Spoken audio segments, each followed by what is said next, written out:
What's up, everybody, and welcome back to another episode of Will on a Whim. My name is Will, and listen, don't even ask me what's going on up here, okay? No flash photography, no comment.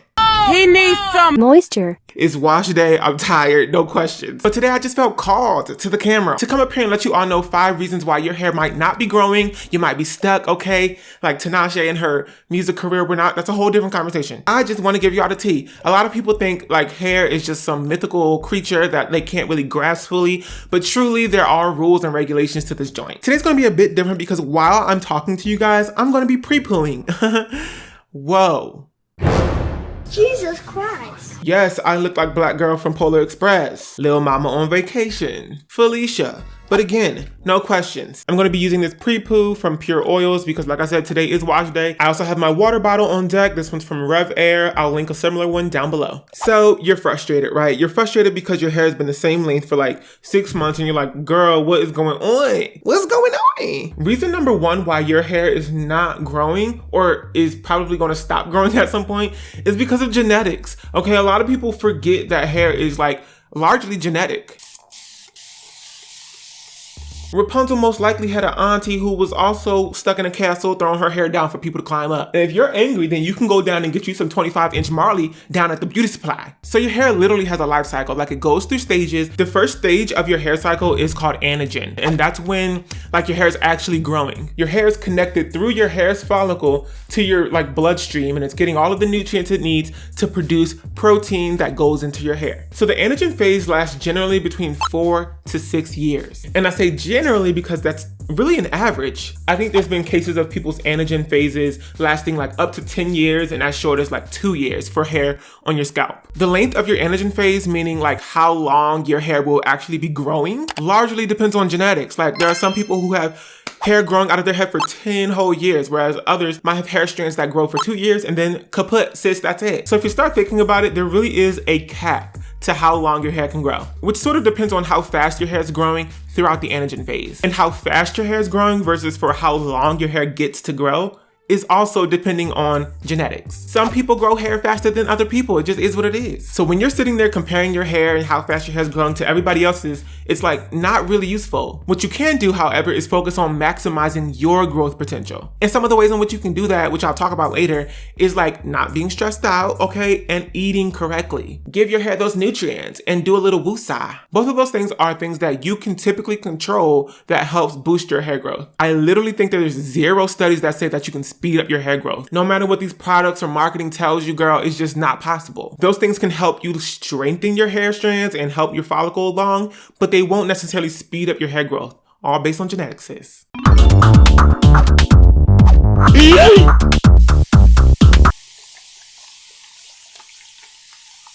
Reason number 2, like I mentioned, is your diet. If you're not putting things into your body that's gonna feed your follicle in order to make actual hair, then you're probably not helping the situation, sis. There are a few vitamins and things that have been researched extensively that help promote hair growth. One of those things being vitamin A.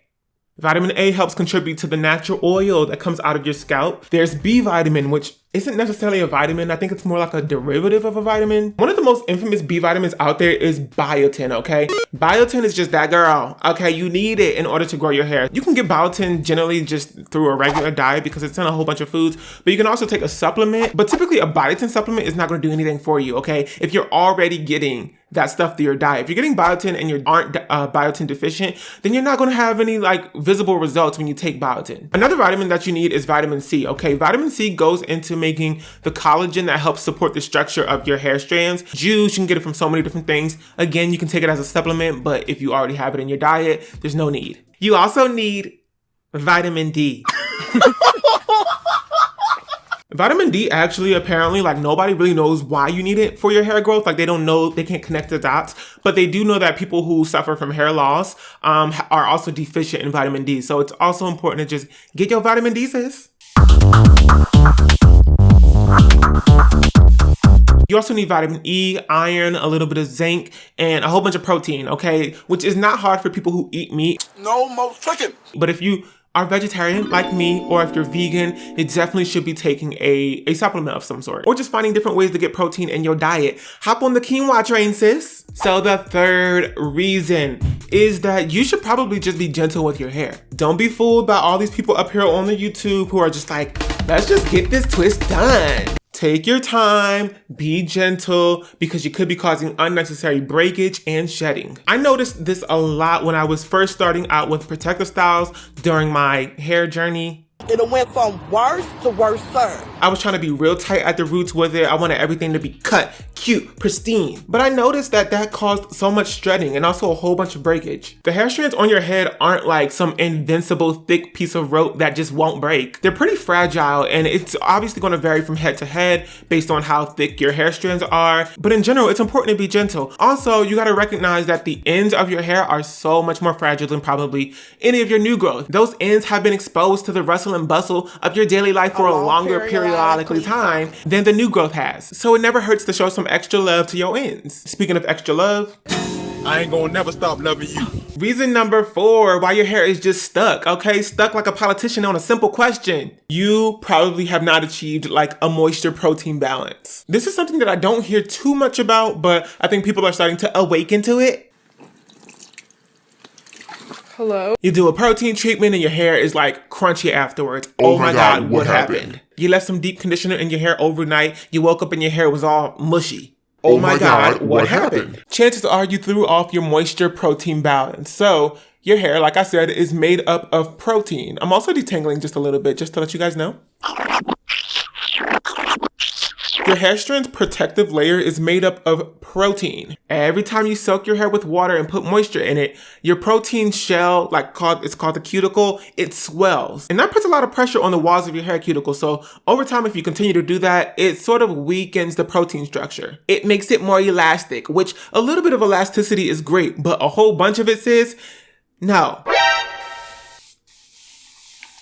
So definitely sometimes people get real obsessed with moisture and they're putting deep conditioners in their hair for so long and they're moisturizing their hair, soaking their hair, making it wet all the time. And it's really just like damaging their hair over time. It may look cute temporarily, and then over time you'll start to realize that your hair is breaking off like a Kit Kat. So if you're like in that situation where you screwed up your hair moisture wise, you probably want to go in with a protein treatment in order to balance, okay, the protein and the moisture, because you need enough protein to handle the moisture that you put in your hair. A lot of people like to go in with reconstructing conditioners, which are basically like a cocktail of moisturizing components as well as like protein components. That'll help you reestablish a balance. If you do a protein treatment and afterwards your hair is all hard and stuff, that's because you have too much protein and not enough moisture. So definitely don't add any more protein to your hair. Go ahead and wash your hair and re-moisturize. Oh my God. We're at the 5th and final reason why your hair probably is not growing, sis. It's because, hold on, let me moisturize. It's because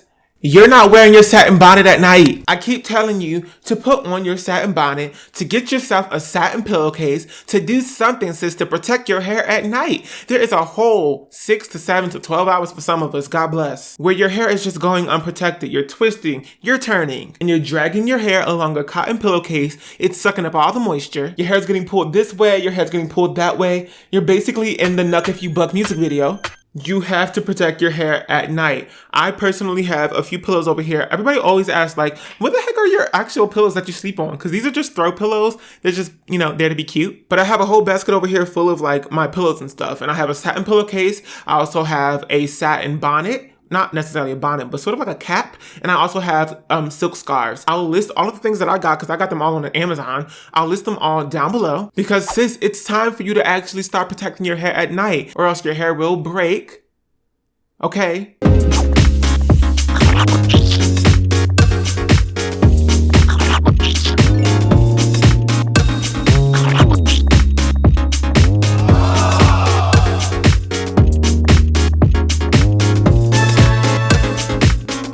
Okie dokie, so that brings us to the end of another episode of Will on a Whim. I hope you all enjoyed today's video. I hope you all learned something, got some tips, and are going to move forward in a more informed way. Okay, thank you all for watching this video. If you liked it, go ahead and give it a big old thumbs up. If you want to stick around, be my friend, be my homie, go ahead and click that subscribe button. And if you want to, you know, go ahead and follow me on Facebook, Twitter, Instagram, Snapchat. Go ahead. I have 2 Instagrams now, Will Not Willie, as well as _ Will on a Whim. You can also follow me on my second YouTube channel called Will on a Whim More. I'm going to be putting up a whole bunch of crazy crazy content up there, so go ahead and follow me there if you want to. But I hope to see you all back here real soon for another episode of Will on a Whim. But until then, bye. Yak it to the yak. Yak it to the yak.